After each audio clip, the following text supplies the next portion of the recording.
Bismillahirrahmanirrahim. Assalamualaikum warahmatullahi wabarakatuh. Alhamdulillah rabbil alamin. Wassalatu wassalamu ala sayyidina Maulana Muhammadin wa ala alihi wa sahbihi ajma'in. Rabbi anfa'na bima 'allamtana wa 'allimna ma yanfa'una warzuqna ilman yuqarribuna ilaika ya rabbil alamin. Allahumma faqihna fid din wa 'allimna ta'wil waftah 'alaina futuhal 'arifin bika ya rabbil alamin. Wala haula wala quwwata illa billahil 'aliyyil 'azim. Alhamdulillah, segala puji bagi Allah Subhanahu wa taala. Salawat dan salam pada baginda Rasulullah sallallahu alaihi wasallam, juga kepada para sahabat tabi'in, para ulama al-amilin. Semoga Allah Subhanahu wa taala memberikan kita ilmu yang bermanfaat, menerima amal ibadah kita semua, berikan kita istiqamah dalam melanjutkan amal ibadah di bulan suci yang kita lakukan pada bulan suci Ramadan, pada bulan-bulan yang akan datang insyaallah. Tuan-tuan dan puan-puan sekalian yang dirahmati oleh Allah Subhanahu wa taala, kuliah kita pada hari ini adalah atas anjuran dari Masjid Nurul Jannah yang meminta saya untuk membuat sebuah kuliah secara online, secara di atas talian, secara Facebook Live, dan membincangkan berkenaan dengan sedikit sebanyak berkenaan dengan perkara yang sangat penting, yaitu bagaimana kita mendekatkan diri dengan Allah Subhanahu wa taala, berusaha untuk mengenali Tuhan kita yang selama ini kita sembah dan akan selalu kita sembah sampai kita meninggal dunia, dan bagaimana mengenal Allah Subhanahu wa taala boleh menjadikan kita menjadi mukmin yang lebih baik lagi. Pertama-tama tuan-tuan puan sekalian, mungkin belum terlambat jika saya mengucapkan selamat hari raya.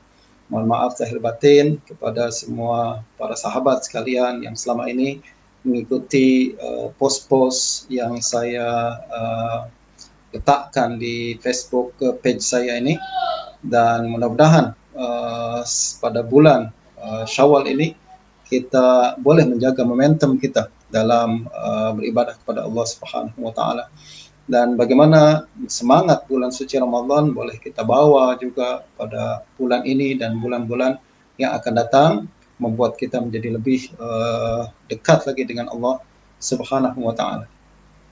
Nah, berbincang berkenaan dengan tema berkenaan dengan Tuhan kita Allah Subhanahu wa taala, perlu saya akui bahwa perbincangan ini bukanlah perbincangan yang senang dan bukanlah perbincangan yang saya boleh lakukan dengan mudah. Akan tapi sebagai seorang mukmin, kewajiban kita mau atau tidak mau adalah kita berusaha untuk mengenali Allah Subhanahu wa taala, sebab dia adalah salah satu perintah Allah Subhanahu wa taala. Bagaimana dalam firman Allah Subhanahu wa taala dalam surah Muhammad ayat yang ke-19. Allah Subhanahu wa taala berfirman, "Fa'lam annahu la ilaha illallah wastaghfir li dzambika walil mu'minina wal mu'minat wallahu ya'lamu mutaqallabakum wa maswaakum." Kata Allah Subhanahu wa taala, "Fa'lam annahu la ilaha illallah." Ketahuilah bahwa tidak ada Tuhan melainkan Allah Subhanahu wa taala. Perintah ucapan ini, fa'lam, ketahuilah, adalah dalam bentuk perintah, yang mana para ulama memahami daripada perintah tersebut adalah menjadi suatu kewajiban bagi seorang mukmin untuk mengetahui dan mengenal Allah Subhanahu wa taala. Allah Subhanahu wa taala mengatakan, fa'lam annahu la ilaha illallah. Ketahuilah bahwa tiada Tuhan melainkan Allah.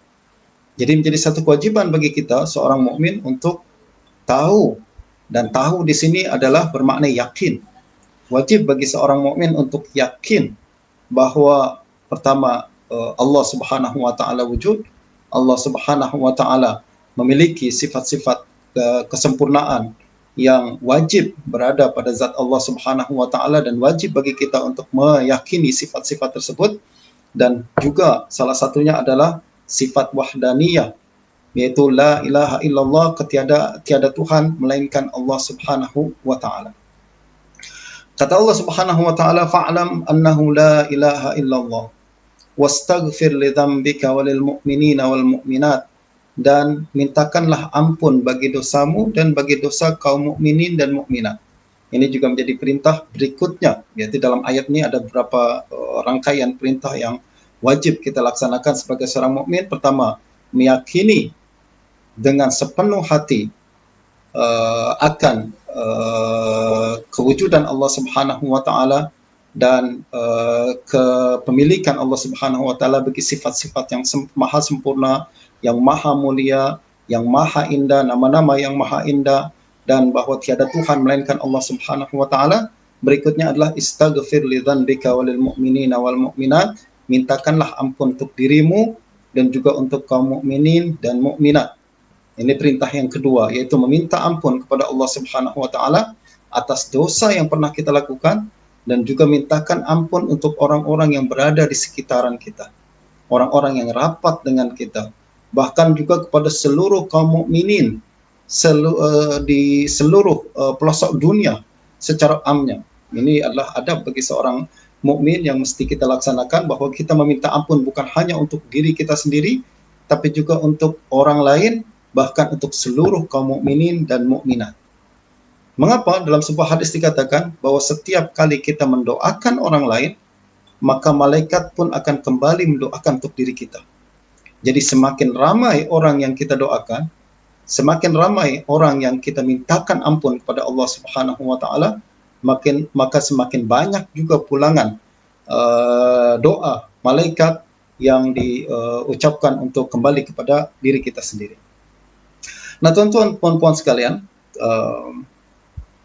berbincang berkenaan dengan perintah Allah yang pertama, yaitu fa'lam annahu la ilaha illallah, ketahuilah bahwa tiada Tuhan melainkan Allah Subhanahu wa taala. Sekali lagi ini dipahami oleh para ulama kita, antara lain Imam Baihaqi dan para ulama yang lain. Mereka mengatakan bahwa menjadi kewajiban pertama seorang mukmin adalah mengenal Allah Subhanahu wa taala. Menjadi kewajiban pertama dan utama bagi seorang muslim adalah mengenal Allah Subhanahu wa taala, siapa Allah Subhanahu wa taala dan bagaimana sifat-sifat Allah Subhanahu wa taala. Nah, ini menjadi satu kewajiban kita. Justru ada ucapan dari Imam Ibn Rajab Al-Hanbali dalam kitab beliau yang bertajuk Fadlu Ilmi Salaf. Beliau mengatakan fa aslul ilm al-ilmu billahi alladhi yujibu khasyatah wa mahabbatah wal qurba ilaih wal unsa bihi wasyauqa ilaih. Kata Imam Ibn Rajab, fa aslul ilm al-ilmu billah.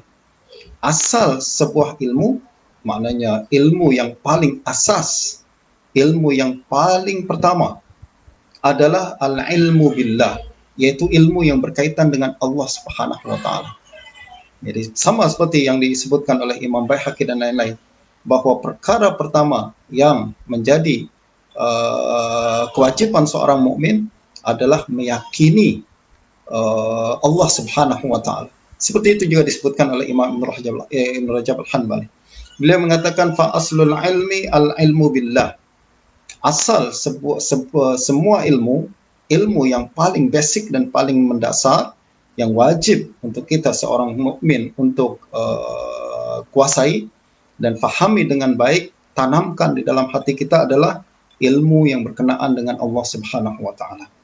Alladzi yujibu khasyatah, dan ilmu tersebut akan melahirkan sifat khusyuk, takut kepada Allah Subhanahu wa taala. Jadi ilmu akidah yang kita bincangkan ini, ilmu tentang Allah Subhanahu wa taala, dia adalah ilmu yang berjaya melahirkan perasaan kagum kepada Allah Subhanahu wa taala, wa mahabbatah, dan perasaan cinta kepada Allah Subhanahu wa taala, wal qurb ilaih, dan perasaan dekat dan rapat kepadanya, wal unsa bihi, dan damai bersamanya, wasyauqa ilaih, dan perasaan rindu kepadanya. Nah, ini yang sifat yang ilmu yang paling pertama yang mesti kita kuasai, ilmu pertama yang mesti kita dalami dan berakar di dalam hati kita, yaitu ilmu berkenaan dengan Allah Subhanahu wa taala, yang boleh melahirkan perasaan-perasaan tertentu di dalam hati kita, keadaan-keadaan tertentu dalam hati kita, yaitu keadaan khasyah, yaitu kagum, takut, gerun kepadanya. Kalau kita berbincang tentang ilmu tentang Allah tapi tidak melahirkan perasaan gerun kepada Allah Subhanahu wa taala, maka ada yang salah dengan perbincangan tersebut. Ada yang tak kena dengan perbincangan tersebut. Bukan itu yang diharapkan dan diwajibkan untuk kita kuasai sebagai seorang mukmin pertama kali. Jadi tidak semua perbincangan tentang akidah terutama yang berlaku pada hari ini melahirkan perasaan gerun ini, teman-teman. Yang ada adalah melahirkan permusuhan, perkelahian, menyalahkan satu sama lain, dan bahkan mengkafirkan, na'udzubillah, kalangan yang tidak sefahaman dan sependapat dengan kita. Sekali lagi, bukan ilmu itu yang kita maksudkan. Bukan ilmu itu yang disuruh pertama kali dan utama kali untuk dikuasai oleh seorang mukmin. Sebaliknya, ilmu yang pertama dan utama yang mesti dikuasai oleh seorang mukmin adalah ilmu tentang Allah Subhanahu wa taala yang akan melahirkan perasaan khasyah, gerun kepada Allah Subhanahu wa taala. Yang mana kalau kita kuasai ilmu ini, kita akan merasa takut untuk melakukan maksiat. Kita takut untuk melakukan perkara yang melanggar perintah Allah Subhanahu wa taala. Walaupun tak ada sesiapa yang nampak, sebab dia yakin bahwa Allah nampak. Ilmu yang seperti ini yang kita kehendaki. Ilmu seperti inilah yang diwajibkan pertama kali dan utama kali oleh seorang mukmin sebelum dia melangkah kepada perbincangan ilmu-ilmu yang lain. Berikutnya kata Imam Rajab, ilmu tentang Allah Subhanahu wa taala mesti melahirkan mahabbatah, cinta kepadanya. Masya Allah. Kalau perbincangan akidah kita ini melahirkan sifat seperti ini, sifat gerun dan sifat cinta kepada Allah Subhanahu wa taala, selesai banyak permasalahan yang kita hadapi pada hari ini, teman-teman. Kita akan melihat bahwa agama ini indah. Agama ini menarik. Agama ini penuh dengan spirituality. Agama ini bukan hanya wacana yang kita bincangkan dengan lidah kita, tapi dia adalah perasaan yang kita rasa dengan hati kita, yang kita rasakan kemanisannya di dalam iman kita. Sehingga dalam kalau kita merujuk pada hadis-hadis Nabi Sallallahu Alaihi Wasallam, baginda Nabi Sallallahu Alaihi Wasallam akan selalu mengkaitkan antara iman dengan kemanisan iman. Zaqa ta'mal iman man radiya billahi rabban. Kata Nabi Sallam dalam riwayat Abu Daud, seorang akan merasakan kemanisan iman apabila dia ridha bahwa Allah adalah Tuhannya. Hadis ini secara tidak langsung menjelaskan kepada kita bahwa iman ada rasa. Iman itu bukan sesuatu yang kita bincangkan saja, bukan exercise minda saja, bukan wacana dalam tulisan dan perbincangan saja. Tapi iman melahirkan perasaan, dan perasaan itu kepada kata Nabi Sallallahu Alaihi Wasallam adalah ta'am, halawa, ada manis, ada sesuatu yang kita rasakan sedap, indah di dalam rasa, indah di dalam hati. Kita rasakan kemanisan perkara tersebut. Nah, ini yang kita bincangkan, yang kita maksudkan dengan ilmu billah ini, al-ilmu billah, ilmu tentang Allah Subhanahu wa taala. Sekali lagi, dia bukan ilmu wacana yang dibincangkan saja, yang ditulis dalam lembaran buku atau dalam pelbagai laman-laman website, akan tapi dia adalah sesuatu yang melahirkan perasaan tertentu, ya seperti yang disebutkan oleh Ibn Rajab, yaitu perasaan khasyah, gerun kepada Allah, mahabbah, cinta kepada Allah, qurb ilaih, dekat dan rapat kepada Allah, wal uns, perasaan damai berada di sisi Allah Subhanahu wa taala, wasyauq ilaih, dan rindu kepadanya. Ilmu ini yang kita inginkan, teman-teman. Ilmu ini yang semakin hari semakin susah untuk didapatkan. Semakin hari semakin sedikit orang yang kita boleh dapatkan menjadi rujukan dalam perbincangan ini. Makin susah untuk kita dapatkan guru yang dapat membawa kita kepada perbincangan-perbincangan seperti ini. Perbincangan yang membuat kita, yang apabila kita dengar ucapan orang tersebut, rasa rindu kita kepada Allah semakin menggelora. Rasa damai di dalam hati kita semakin sejuk kita rasakan di dalam hati. Nah, dulu ilmu ini sangat ramai, dan orang yang berbincang tentang ilmu ini sangat banyak. Antara lain Imam Malik Ibn Anas rahimahullah pernah bercerita tentang gurunya yang bernama Muhammad Ibnul Munkadir. Muhammad Ibnul Munkadir adalah seorang ulama tabi'in besar di Madinah. Kata Imam Malik, setiap kali saya rasa hati saya rasa macam keras, hati saya rasa macam apa namanya, merasakan kekasaran, kekerasan hati, saya akan pergi ke rumah Muhammad Ibnul Munkadir. Saya akan nampak, saya akan tengok muka dia, dan cukup tengok muka dia saja, fantafa'tu bihi ayyaman, kata Imam Malik, selama berhari-hari kesan di dalam hati saya, sangat berkesan di dalam hati. Maknanya Muhammad Ibnul Munkadir ni tak perlu dia cakap apa-apa, cukup tengok muka dia, kesan nur, cahaya orang yang dekat dengan Allah Subhanahu wa taala, orang yang punya iman yang sangat besar dan sangat dalam kepada Allah Subhanahu wa taala, memberikan kesan ke hati orang yang melihatnya. Nah, selain Muhammad Ibn Munkadir, saya teringat juga seorang ulama hadis bernama Maslamah bin Qa'nab Al-Qa'nabi, seorang murid Imam Malik, antara orang yang dikenal di dalam ilmu hadis sebagai orang yang paling siqah apabila meriwayatkan daripada Imam Malik Ibn Anas. Abdullah bin Maslamah Al-Qa'nabi, Abdullah bin Maslamah Al-Qa'nabi, setiap kali beliau berlalu, berjalan di satu tempat dan orang ramai melihat wajah beliau, mereka selalu terus teringat kepada Allah Subhanahu wa taala. Ini termasuk kalangan yang idza ru'u dzukirallah. Setiap kali mereka dilihat wajahnya, orang ramai terus ingat kepada Allah Subhanahu wa taala, mengingat, menyebut nama Allah Subhanahu wa taala.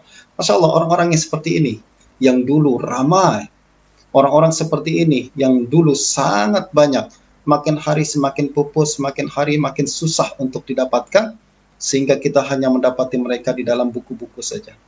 Sangat jarang dan sukar untuk didapati orang seperti itu tersebut di dalam kehidupan kita pada hari ini. Nah, kembali ke berbincang berkenaan dengan ilmu tentang Allah Subhanahu wa taala yang kita bincangkan tadi. Nah, kata Imam Ibn Rajab, dia adalah ilmu yang pertama, aslul alam, dan kemudian dia mesti melahirkan sifat-sifat, perasaan-perasaan, rasa tertentu di dalam hati kita. Dan ada ucapan ulama lain, tuan-tuan, yaitu Imam Abdullah Ibn Mubarak, seorang ulama tabi'in yang sangat hebat, yang kata ramai para ulama, beliau menghimpun pelbagai sifat-sifat mulia yang tidak pernah terhimpun di dalam diri seorang manusia. Nah, Imam Ibn Mubarak satu hari pernah mengatakan, riwayatkan oleh Imam Abu Nuaim dalam kitab Hilyatul Awliya. Beliau berkata, masakin ahlud dunya kharaju minad dunya wa lam ya'rifu atyaba ma fiha. Beliau mengatakan, kasihan penduduk dunia, kasihan orang-orang yang ada di dunia ini.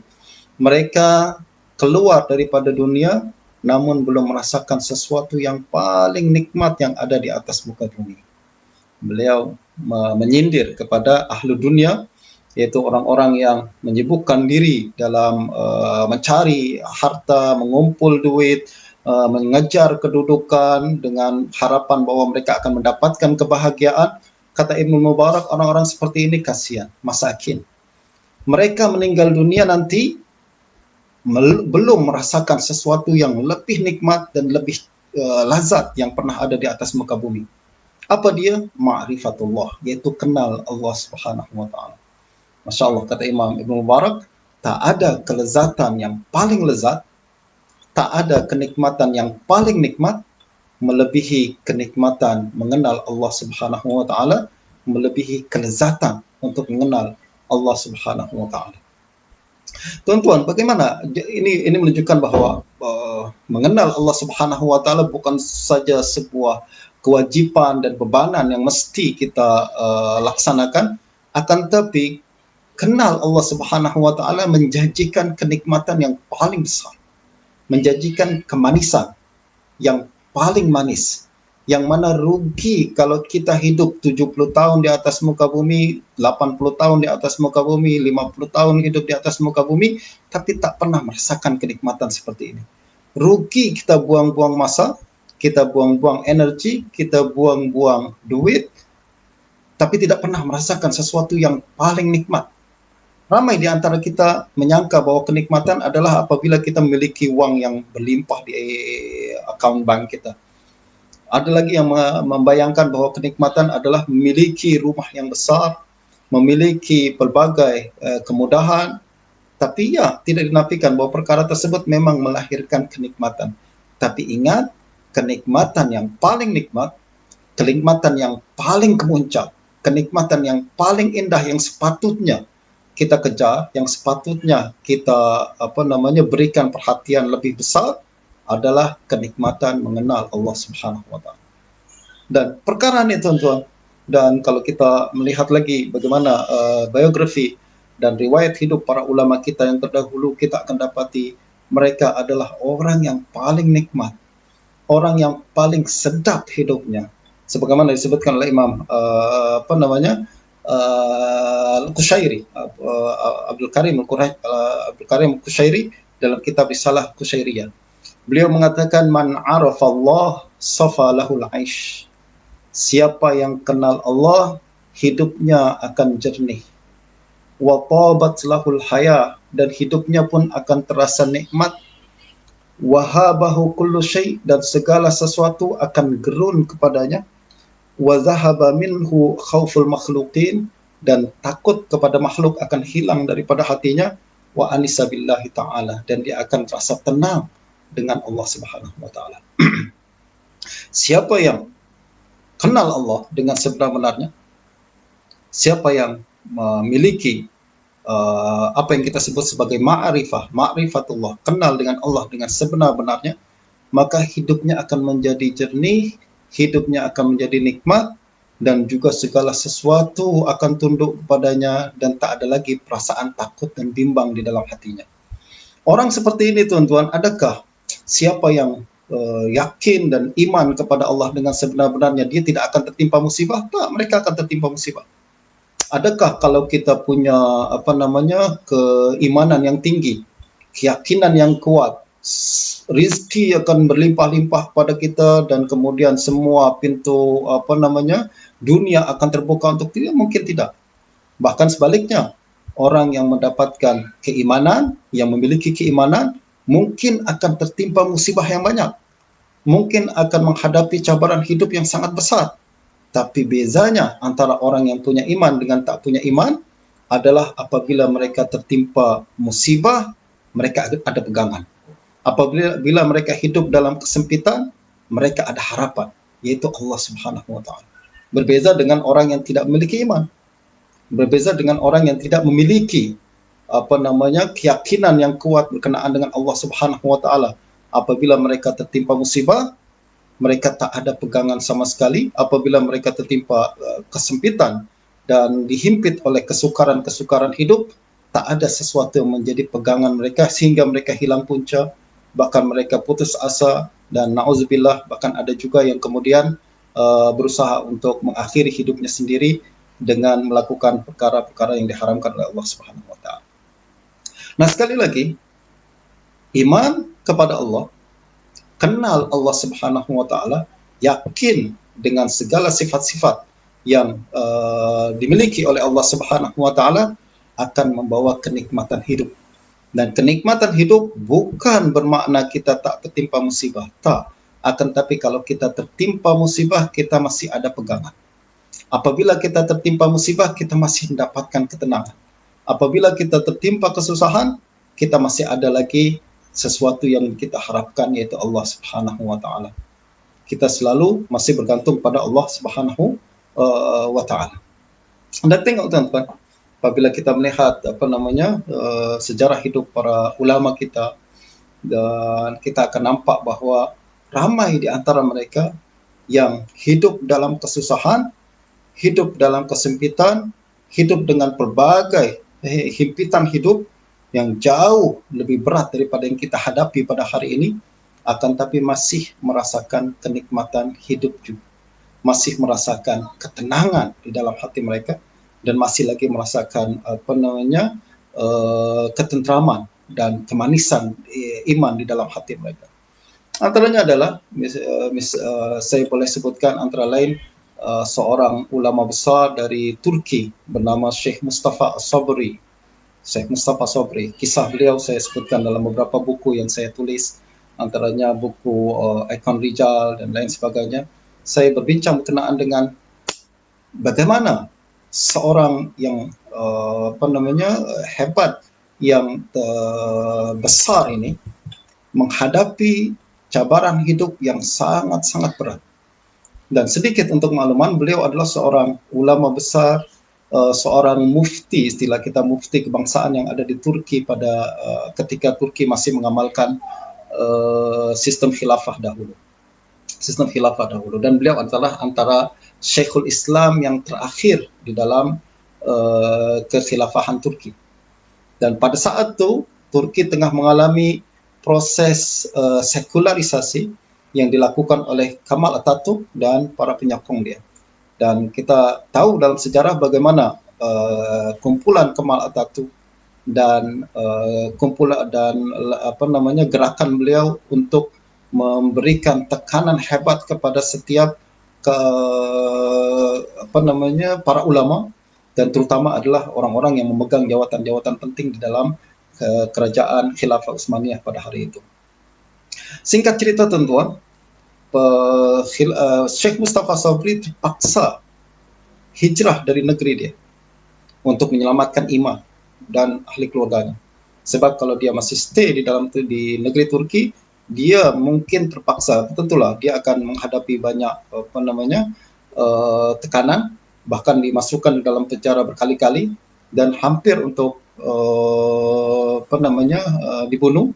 Dan beliau justru terpaksa untuk lari daripada Turki, membawa ahli keluarganya. Apa yang berlaku tuan-tuan? Dia pernah menjawat jawatan sebagai Syekhul Islam. Syekhul Islam adalah jawatan keagamaan paling tinggi yang ada di khilafah Turki. Beliau pernah menjawat jawatan ini 2 kali, tapi tak memiliki kekayaan sama sekali. Bermakna jawatan tersebut tak pernah beliau guna untuk mengumpul harta, mengumpul uang dan lain sebagainya. Tak. Apabila beliau ingin keluar daripada Turki, berhijrah ke negeri yang lain, beliau terpaksa menjual buku-bukunya untuk membeli tiket kapal laut. Kapal laut yang akan digunakan oleh beliau dan ahli keluarganya. Bayangkan susahnya hidup beliau. Dan apabila beliau berjaya meninggalkan Turki, lalu kemudian masuk ke negeri yang lain, antaranya pergi ke Cyprus, antaranya juga beliau berpindah tempat dari satu tempat ke tempat yang lain, dan beliau kemudian pindah ke Mesir. Tahu apa yang berlaku di Mesir? Apabila tiba di Mesir, bukan yang sepatutnya beliau ulama besar yang perlu disambut dan dihormati oleh ramai orang Mesir pada zaman itu, tak. Apa yang beliau dapati di Mesir pada saat itu adalah bukan penghargaan dan sambutan meriah, akan tapi penghinaan yang sangat teruk. Kenapa? Sebab Mesir pada zaman itu terpengaruh dengan gerakan pemikiran pembaharuan yang dibawa oleh Kemal Atatürk di Turki. Orang Mesir pada hari itu menyangka bahawa Kemal Atatürk adalah pahlawan yang akan membawa Turki kepada daripada sistem khilafah yang istilah kita ketinggalan zaman kepada satu sistem yang baru. Dan mereka tahu bahawa Syekh Mustafa Sabri adalah penentang keras gerakan yang dilakukan oleh Kemal Atatürk. Apa yang berlaku apabila Syekh Mustafa sampai di Alexandria, Mesir? Orang ramai yang ada di situ, tuan-tuan, anaknya bercerita, orang ramai yang ada di situ melempari beliau dengan tomato dan telur busuk, menunjukkan bahwa kebencian mereka kepada Syekh Mustafa Sabri. Dan selama tinggal di Mesir juga pelbagai cobaan menimpa beliau. Berkali-kali beliau merasakan kelaparan, tak ada sesuatu yang boleh dimakan dan lain sebagainya. Terlalu berat. Dan apa yang membuat beliau, adakah ketika kesusahan menimpa beliau, beliau merasakan putus asa? Tak, ini yang kita bincangkan pada hari ini.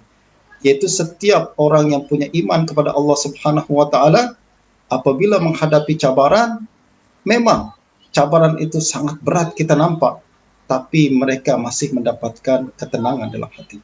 Mereka masih ada lagi pegangan dan harapan bahwa Allah Subhanahu wa taala akan membantu mereka, dan yakin dengan firman Allah Subhanahu wa taala, inna ma'al usri yusra. Sesungguhnya bersama kesusahan akan ada kemudahan. Sesungguhnya bersama kesusahan akan ada kemudahan. Mereka tidak menjadi orang yang mudah putus asa.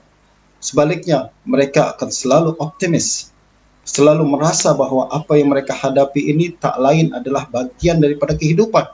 Setiap orang mesti melalui episode seperti ini. Hidup di dunia adalah tak mungkin selamanya kita akan selalu tertawa. Hidup di dunia tak mungkin selamanya kita selalu bergembira. Hidup di dunia tak selamanya kita selalu berbahagia. Tak, kadang kita tertawa, kadang menangis. Kadang kita tersenyum, kadang kita cemberut. Kadang kita menghadapi perkara-perkara yang membahagiakan, kadang juga ada perkara-perkara tertentu yang membuat kita sedih dan membuat kita merasakan bersedih. Nah, menariknya lagi, kalau kita perhatikan bagaimana perjalanan hidup Syekh Mustafa Sabri, bagaimana beliau menghadapi bukan cuma setahun, bahkan puluhan tahun hidup dalam kesusahan dalam negeri buangan, negeri yang asing, tak ada sesiapa yang boleh dimintakan bantuan. Bagaimana beliau masih boleh bertahan untuk dirinya dan juga ahli keluarganya. Beliau ada anak, beliau ada istri, dan tanggungan yang mesti ditanggung. Bagaimana beliau boleh merasakan perkara yang sangat berat menghimpit beliau, tapi masih boleh merasakan ketenangan dan kebahagiaan dalam hati. Diceritakan bahwa kata anak beliau dan murid-murid beliau mengatakan bahwa Syekh Mustafa Sabri ini tak pernah mengeluh sama sekali pun. Bahkan beliau pernah mengalami kelaparan yang sangat teruk tanpa siapa yang mengetahui, tapi tak pernah mengeluh kepada orang lain. Beliau pernah menyebutkan pada zaman beliau ini berlaku gerakan Gandhi yang ada di India, Mahatma Gandhi yang ada di India. Mahatma Gandhi melakukan satu gerakan mogok makan, ya menolak untuk makan untuk mengusir melakukan sebagai tanda perlawanan beliau kepada penjajahan Perancis. Kata Mustafa Sabri, Mahatma Gandhi lapar seluruh dunia tahu, tapi saya mengalami kelaparan yang lebih teruk daripada Mahatma Gandhi, tak ada siapa yang tahu. Berbeza antara sebab orang yang mengharapkan Allah Subhanahu wa taala, tuan-tuan, dia tak perlukan publicity. Dia orang yang mengharapkan Allah Subhanahu wa taala tak perlu sesiapa yang tahu apa yang berlaku pada dirinya, sebab dia tahu bahwa Allah tahu. Sebab dia tahu yang diharapkan adalah pandangan Allah Subhanahu wa taala, bukan pandangan manusia. Nah, kembali kepada soalan bagaimana Syekh Mustafa Sabri masih boleh merasakan kenikmatan dalam kesusahan. Diceritakan bahwa, tuan-tuan, perkara yang membuat beliau bertahan, perkara yang membuat hiburan beliau dalam segala kesusahan ini tak lain dan tak bukan adalah Al-Quranul Karim. Beliau selalu membaca Al-Quran setiap malam paling kurang 1 juzuk, dengan bacaan yang tartil dan bacaan yang penuh dengan kefahaman. Pahami, kemudian baca dengan kefahaman. Setiap malam tak mesti paling kurang adalah 1 juzuk beliau baca. Dari sini beliau kemudian mengeluarkan pelbagai energi yang memberikan kekuatan pada dirinya. Dari Al-Quran beliau mendapatkan kekuatan yang membuat beliau bertahan.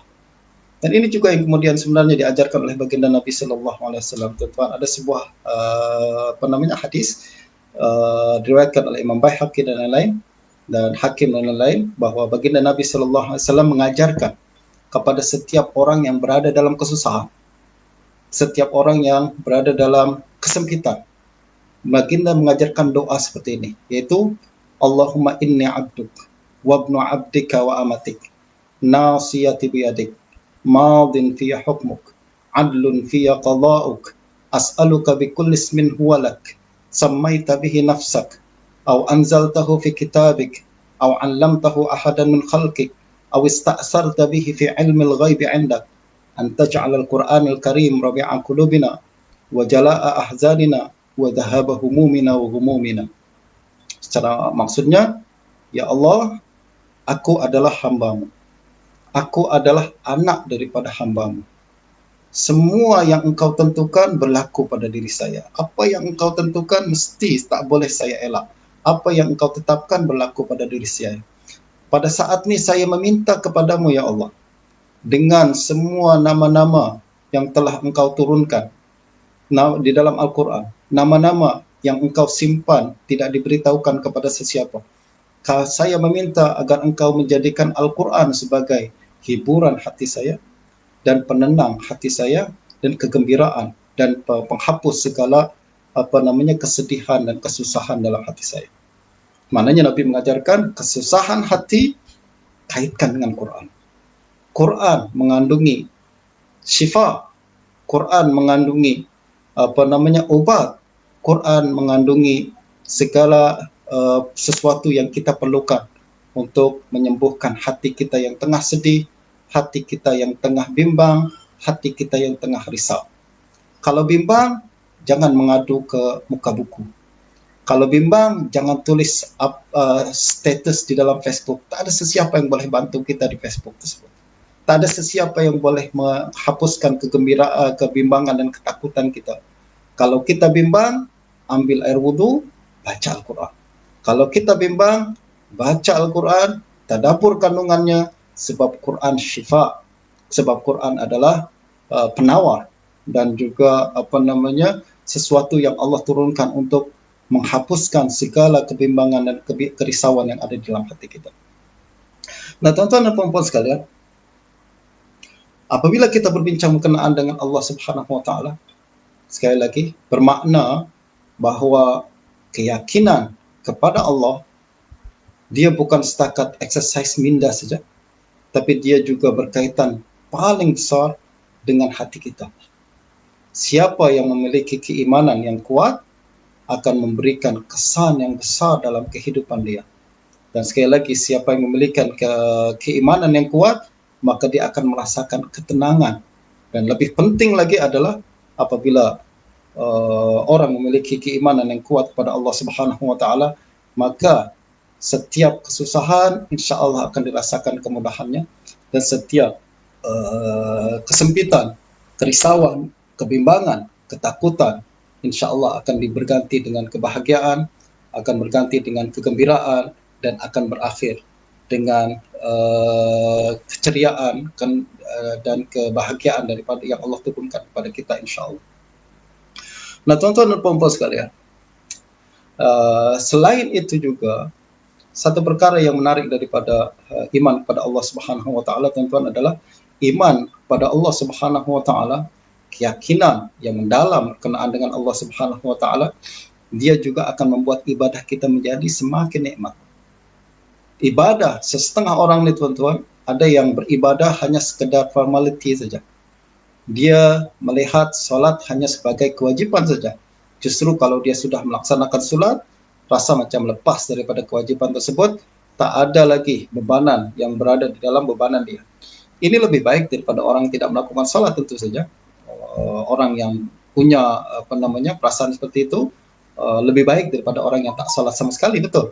Akan tapi orang yang darjat yang lebih tinggi lagi adalah apabila kita salat bukan setakat melepaskan kewajiban, akan tapi kita melihat salat adalah satu peluang untuk kita berjumpa dengan Allah Subhanahu wa taala dan mengadukan setiap masalah yang kita hadapi. Dan justru sesiapa yang ingin Allah mudahkan urusannya, Allah buka segala pintu-pintu rezekinya, dan Allah luluskan hajat keinginannya, dia mesti punya masa-masa tertentu yang khas antara dia dengan Allah Subhanahu wa taala di saat orang lain tak tahu, dan bahkan di saat orang lain tertidur semua. Ada suatu kewajiban solat 5 waktu adalah sesuatu perkara yang tak boleh ditinggalkan sama sekali, tidak dinafikan. Akan tapi jika kita ingin punya hajat yang lebih besar lagi, kita inginkan sesuatu yang lebih tinggi lagi, pastikan kita punya saat-saat spesial atau kita sebut sebagai quality time antara kita dengan Allah Subhanahu wa taala, di mana hanya kita berdua saja bercakap-cakap, mengadukan permasalahan kepada Allah Subhanahu wa taala, tak ada siapa yang melihat, tiada siapa yang mendengar melainkan Allah Subhanahu wa taala. Justru saya galakkan kepada tuan-tuan sekalian untuk memberikan sebagian daripada waktu kita di tengah malam untuk kita bangun, kemudian jadikan untuk kita bangun, melakukan salat paling kurang 2 rakaat, dan kemudian kita meminta kepada Allah Subhanahu wa taala. Dalam berbagai hadis dikatakan bahwa saat malam hari adalah saat yang paling mustajab. Justru kalau kita punya keinginan, tapi kita tak bangun di tengah malam, maknanya kita belum benar-benar ingin sesuatu itu. Hajat tersebut masih kecil. Kalau hajat tersebut belum memaksa kita untuk bangun di tengah malam, untuk melaksanakan dan salat dan meminta bermunajat kepada Allah Subhanahu wa taala. Jika benar kita inginkan sesuatu itu, tinggalkan tidur, lalu bangun, berwudu, laksanakan salat ketika orang lain tengah tertidur, ketika orang lain tak ada yang melihat, ketika tak ada orang lain yang menyaksikan apa yang kita lakukan. Minta kepada Allah Subhanahu wa taala, sebab pada saat itu adalah saat yang paling mustajab. Dan disebutkan dalam hadis riwayat Imam Bukhari, yanzilu rabbuna fi kulli lailah ila sama'id dunya faqala hal min ta'ibin fa hal min sa'ilin fa u'tiya fa hal min mustaghfirin fa aghfirlah wa hal min ta'ibin fa atubu ilaih. Kata bahwa Allah Subhanahu wa taala turun pada ke langit dunia, kemudian memanggil-manggil kepada kita di akhir malam. Siapa yang ingin meminta, sila meminta. Siapa yang ingin minta ampun, sila minta ampun. Siapa ada hajat, aku akan bagi. Nah, kalau kita benar-benar menginginkan sesuatu, saat terbaik untuk kita minta adalah di akhir malam tersebut. Bangun, tuan-tuan. Laksanakan solat. Kemudian minta kepada Allah Subhanahu wa taala. Apa yang kita minta dijamin Allah bagi. Syaratnya iman kepada Allah Subhanahu wa taala.